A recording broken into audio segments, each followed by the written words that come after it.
I gotta fix this shifter issue with the car. I paid all this money for this fancy air shifter. I gotta get it working right, even if that means I gotta take the shifter out, send it to M&M, have them check it just to make sure. While I'm doing all of that, I'm gonna take the headers completely off the car because we've got EGT probes that I want to put on this car. Shouldn't be down too long. After all of that, I do have a special surprise that's coming. We're gonna have to go back to my buddy Zach's house, but something that we were talking about last time it was over there, we're gonna go ahead and do now, and I think it's gonna be a pretty awesome thing, so stay tuned for that.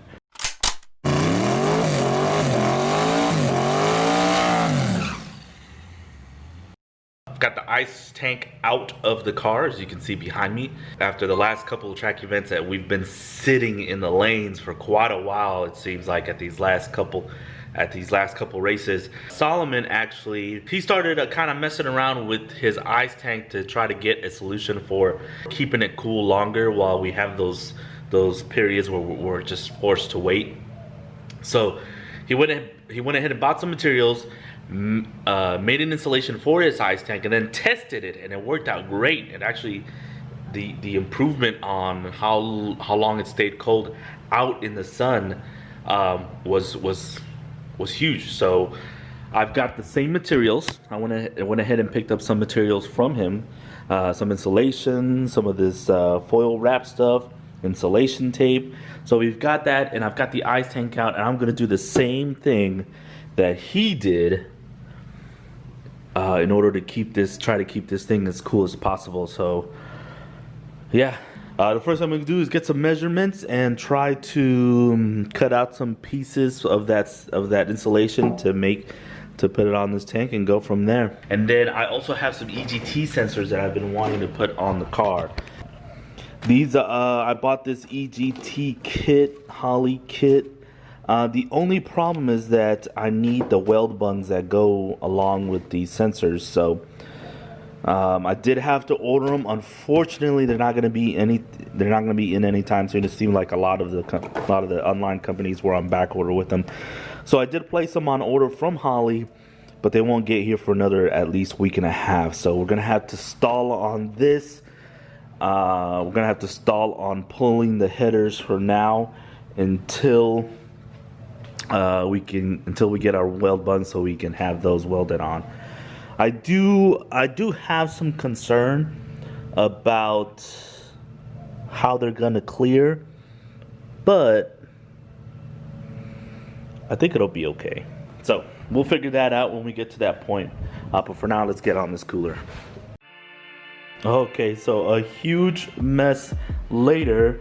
Stuff all over the ground, insulation, this foil stuff, the paper backing to the tape. We have ourselves a super insulated ice tank.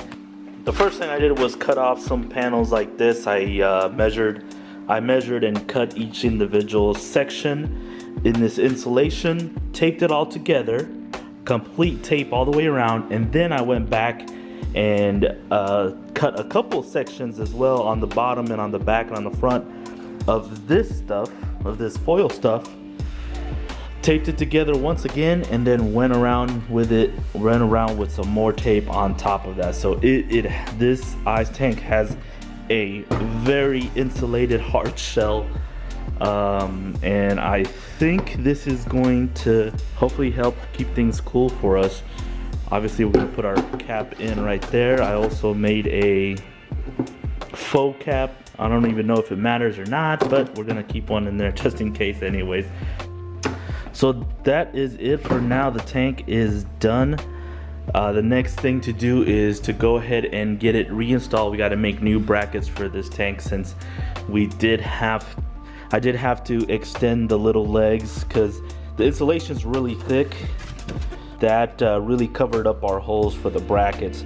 So I went ahead and had one of our guys weld some longer tabs on here, which was a good idea. Now all we got to do is make a hole, make new brackets to mount it in the back of the Trans Am, and then put our hoses on, connect it, and of course of course, after all of this, we're gonna have to do a field test. The next thing to do is to try to do something with this air shifter problem that we're having. I spoke to M&M's air shifter and they mentioned to do a couple field tests where this solenoid's got a red button right here at the top. It does look like we're running the wrong air pressure on it. They suggested 125 psi. So we're gonna have to bump that up, bench test it, and then after that, the only thing left to do is just replace the solenoid just in case it's holding us up. And then we'll have to go out to the track and really test it under load. Okay, so I've got my solenoid here and I actually reconfigured the Holly to go ahead and activate the solenoid when I go 50% on throttle. That's just temporary for testing purposes, but you could try to see here real quick.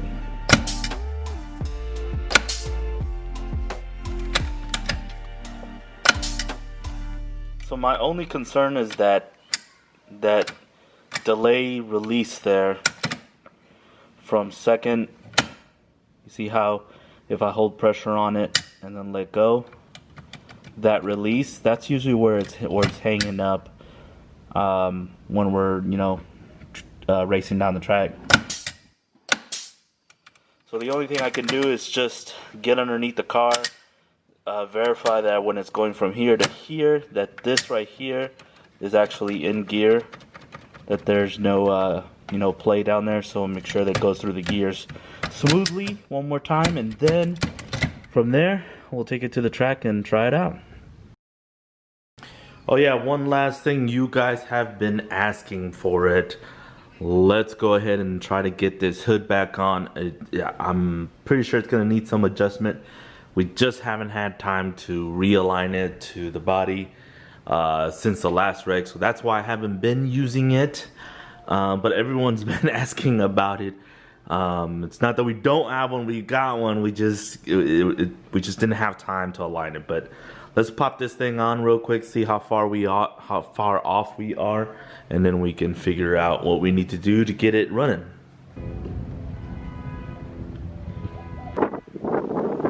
No! God! No! No! No!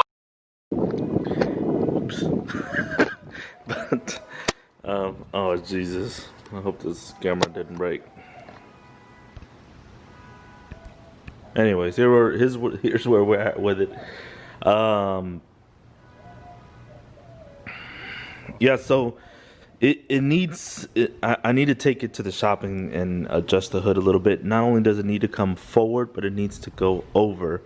So we'll just mark there, that way I know. So yeah, forward and over to driver's left is where it needs to go, and then we can easily be able to put the hood on it. But we're gonna make some changes, like I said, to the downpipes. I may have let that cat out of the bag on that one, but there's gonna be some changes made that's gonna require some extra clearancing probably. I should be able to rock the hood at the next event. So for those of you that have been wondering where the hood's at, run the hood.